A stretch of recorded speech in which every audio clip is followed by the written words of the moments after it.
Alright guys, I'm going to give you a sample here of what chi-square is going to look like, and I'm going to use some data.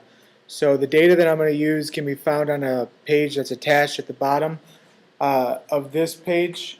So where you found this video, there should be a link at the bottom there that has a link with the data. So anyway, I'm going with a mutation that's called ebony. So to start off here, I want to draw what I have. So I have the ebony mutation. And I'm going to cross this with a wild type.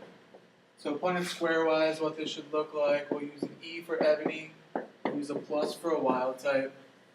Punnett square is going to look something like this. So my expectation should be that all of my offspring are going to look a particular way. So regardless of whether it's ebony or wild type, I know they should all look the same. We'll just find out which one's dominant, which one's recessive. So what I get data-wise is 610 females that are wild, and I'd also get 589 males that are wild type. So looking right away, my first thought is heading towards the idea that wild must be the dominant and ebony must be recessive. So what I'm going to do then is chi-square this just to make sure.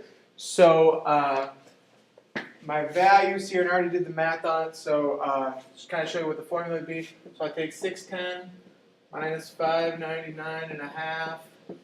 That value gets squared divided by 599 and a half. That happens to come out to 0.18. The 589 is plugged in minus 599 and a half. That value gets squared divided by 599 and a half. That comes out to 0.18 as well. Add all this up, comes out to 0.36 for so two categories, 1 degree of freedom. My critical chi-square value is 3.84, so I'm well below that 3.84 number. So I'm good to go. Keep in mind your guys' chi-square labs should be back in your folder. You've got several chi-square, critical chi-square charts in there. You could always look it up online too. I mean, you're watching me on a computer, so you could look up, just type in critical chi-square values online. I'm sure you'll come up with 100 charts for it. So anyway, this 0.36 value is good. I'm going to accept that null hypothesis, or better put, I'm going to fail to reject this null hypothesis, which means that I'm accepting the idea anyway. I'm temporarily accepting the idea that ebony is a recessive allele. So because I accepted, I'm good to go. Some things to think about though. If this had failed, the reason why this could have failed could have been something like perhaps an X-linked type of trait that would cause this to fail perhaps in the F1. Although more likely the F1 failure is going to be due to lethality. So if it fails, lethality is probably a good cause for that. Okay, so let's take a look at what the F2 crosses came out. So remember, the way the F2 crosses worked was I had to take my F1, so now I've got two heterozygotes. Those two heterozygotes are going to be bred together. So in terms of a prediction here, I'm going off of the idea that wild is going to be the dominant allele, and my justification for that is I just saw in the last cross that wild showed up exclusively. So here, my expectation is that I should see a 3-to-1 wild to ebony type of ratio. And what I end up getting is, so I'll put the full data up here and I'll tell you what I'm going to do with it.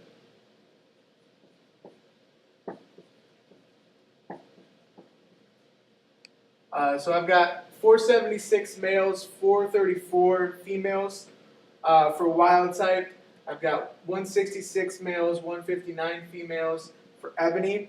So what I'm going to do is I'm going to make a decision here that it looks to me that both of these aren't really different in terms of males and females inheriting this trait differently. So that being the case, I'm going to make a decision and say that I'm going to ignore sex. So when I do my chi-square, I'm just going to run it as if male and females together are going to be in an ebony column, males and females together are going to be in a wild column, and I'm not going to calculate their chi-squares separate of each other so that I can do a 3-to-1 ratio. If this fails, then maybe I got to go back and take a look and see if sex makes a big difference. Maybe that could be a reason for why it failed. But I'm going to start off with the assumption that it's not going to make a difference. So running those numbers, what I'm going to get, add those together, you get 910. So 910 minus 926 and a quarter, that's my expected here, is going to give me, put the whole formula up here, 926 and a quarter, gives me a value of 0.29. If I do the same thing for the ebonies, it's going to be 325 minus 308. Square that value over 308. That comes out to 0.94, so I am at 1. So 1.13 is my critical chi-square value. Still less than 3.84, a little bit higher than it was previous, but still well within my range, so I'm feeling pretty good. So my conclusion from this is that ebony is a wild, or let me rephrase that. Wild is dominant. Ebony is going to be a recessive mutation. So ebony body color seems to be a recessive mutation. It also does not seem to be lethal. I don't have any evidence saying that it's lethal here. I also don't have any evidence to say that it's a sex-linked trait. So that would be my big takeaway from this monohybrid cross. So for every monohybrid cross, that's kind of what I'm going to want you to do. Let's move on to the dihybrid cross. So for the dihybrid cross, what I want to do next is I want to take and put a couple traits together.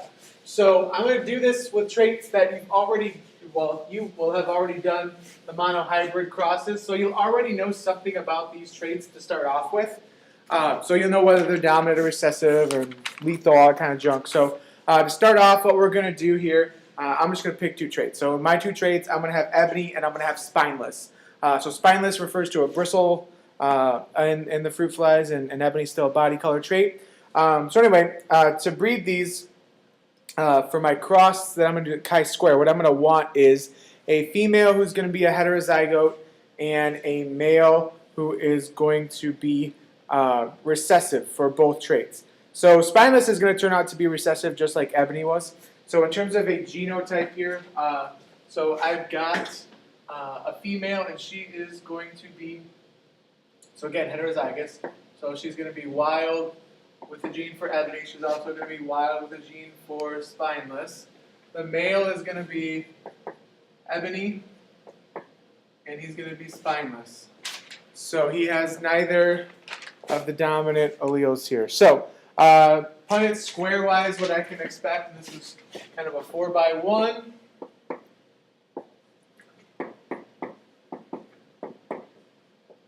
Oops.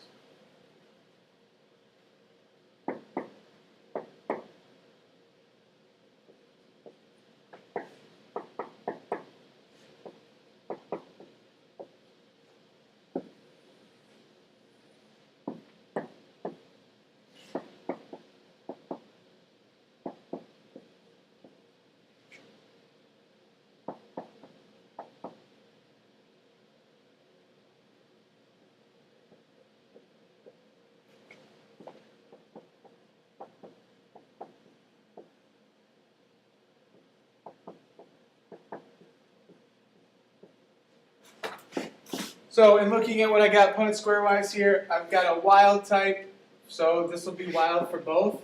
So this will be wild for both phenotypes. This one right here is going to be wild for body color, but it's going to be spineless.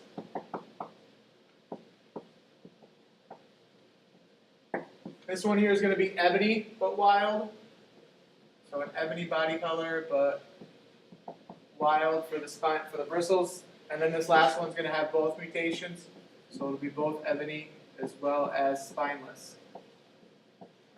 Okay, so I'm expecting a 25% ratio for all of these. Okay, what I get data-wise in doing this, it comes out that I've got wild, makes up 564, spineless, and ebony are going to make up 539. Ebony is going to make up 79, and spineless is going to make up 60. So, I mean, just a quick visual look at this says something's wrong. but I got to do my chi-square, so I'll go ahead and do my chi-square. So this is going to be 564 minus 310 and a half. Square all that. Gives me 206.9. Do the same thing down here. 539, 310 and a half. This gives me 168 for ebony.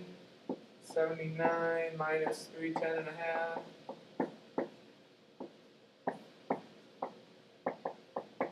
172, and then 60 minus 310 and a half.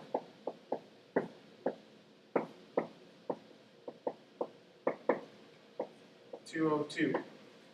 So add all this up, comes out to 749. So my calculated chi-square is way higher. I do have 3 degrees of freedom here, but even with 3 degrees of freedom, I'm not even close. So I know something's wrong. So first thing I want to do here, things that could be wrong is, number one, epistasis. So for epistasis, what I would probably look for is I would look for only having 3 phenotypes instead of 4. So if I only have 3 phenotypes, that might explain this. I could run a chi-square and confirm that. For full credit, that's what you'd want to do. So I don't just want to say, oh, epistasis is here. I better run a chi-square where I can show in a Punnett square and account for where all of these missing phenotypes went. Where did they go? So that's not going to really work here, though, because I do have 4 phenotypes. They're just not really in the right proportion. So my next thought is perhaps dealing with this thing called linkage. So linkage is best tested by calculating what we call a crossing over frequency. So there's a formula for that that's on the back of your lab packet. And what it's equal to is the number of crossed over, number of recombinants, versus the total number of offspring. So let me show you how you figure out whether something was a recombinant or not. And to do this, to some degree, you got to think about how these things were produced. So the way these things were produced, the way that these flies were made to have the traits that they did, they started off with so those lines are supposed to represent chromosomes there. So the idea of linked traits is that they're on the same chromosome, right? So I've got a female over here. I'll say she's a female anyway. She's a female and she's wild for both of these genes. So gamete-wise, she makes something like this. That's all she has. The male that we used here, we're going to give him both traits. So he comes out looking like this in terms of gametes he can make. So the offspring here, they would all be wild, but they would be the heterozygous wild, right? So if we think back to at the beginning of this cross, when we were first talking, we said we had a female who was a heterozygote for both traits. This was really what she had chromosomally then. She had a chromosome that was wild for both. She had a chromosome that was recessive for both. Now the male that we used in this cross was homozygous recessive for both. So he had both of these recessive alleles. So what we're going to have then is so anything that is here, any combination of genes that are here, which really is double wild as well as both mutants, those are non-crossed over. Everything else happened, any other combination had to occur exclusively to cross over. So in this instance, just ebony, with the other one being wild, and just spineless, with the other one being wild, those are both crossed over. So what I'm going to do is I'm going to take the 79 and the 60, and I'm going to add them together, and then I'm going to divide by the total number here. So when I do that, what I'm going to come out with is 0.11. So 70 plus 60 divided by 235, which is my full number, and I divide that, what I get is 0.11. So I multiply that by 100. That's equal to my crossing over frequency. And if you look at the back of the page, the deal is that if your crossing over frequency is greater than 50, we consider the genes to be unlinked. But this is way less than 50, so these are definitely linked genes. So I would want to include both the crossing over frequency as well as that. So I'll tell you what, guys. That's it for right now. If there's more questions, I will be happy to post one, but that just gives you a pretty good idea about the kind of thinking you're going to want to do for every single one of these ones on here. So some of them are going to pass chi-square, and that actually tells you something right there. I mean, tells you got one that's dominant, one that's recessive. If they pass the dihybrid, that probably means they're not linked, probably means that there's no epistasis or anything going on. But if they don't pass, then you got to start thinking about some of this stuff in terms of why didn't they pass. So best of luck. Get a hold of me if you need to. The blogger is a good spot to do it, or you can send me emails too. So have a great week and talk to you later.